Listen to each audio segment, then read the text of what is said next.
ছাত্র জনতার গণ অভ্যুত্থানের মুখে পদত্যাগ করে দেশ ছেড়েছেন শেখ হাসিনা। নিজে পালিয়ে বাঁচলেও দলের অন্যান্য নেতা কর্মীদের ফেলে গেলেন আগুনের মুখে। অনেকেই সুযোগ বুঝে দেশ ছাড়তে পারলেও আটকা পড়া অনেক এমপি মন্ত্রী এবং অসংখ্য নেতাকর্মী প্রাণ ভয়ে পালিয়ে বেড়াচ্ছেন। চলমান বৈষম্য বিরোধী ছাত্র আন্দোলনে শিক্ষার্থীদের বিপক্ষে অবস্থান নিতে দেখা যায় ঢাকা 10 আসনের সংসদ সদস্য চিত্রনায়ক ফেরদৌস এবং সেই সঙ্গে চিত্রনায়ক রিয়াজকে। এমনকি শিল্পীদের সরকারের পক্ষে অবস্থান নেওয়ার আহ্বান জানান তারা। তবে শেখ হাসিনা পদত্যাগের খবরের পর থেকে পাওয়া যাচ্ছে না এই দুই নায়ককে। দুজনেরই মুঠোফোন বন্ধ রয়েছে, ফেসবুক থেকেও তারা বিচ্ছিন্ন। অনেকেই বলছে শেখ হাসিনা ও অন্যান্য মন্ত্রীদের মতো নায়ক নেতা ফেরদৌস এবং রিয়াজ দেশ ত্যাগ করেছেন।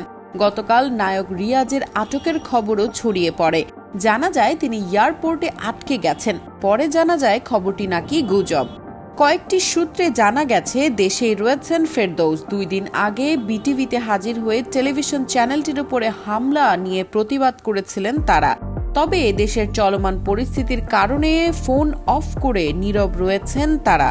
তার বাসা রাষ্ট্রীয় নিরাপত্তা বিশিষ্ট এলাকায় হওয়ায় খুব একটা ঝামেলায় পড়েননি তিনি। তাছাড়া বিমানবন্দর সূত্র জানায় গোয়েন্দা সংস্থা থেকে কিছু রাজনীতিবিদ, মিডিয়া ব্যক্তিত্ব সহ বেশ কয়েকজনের তালিকা চেক ইন এবং ইমিগ্রেশন কাউন্টারে দেওয়া হয়েছে।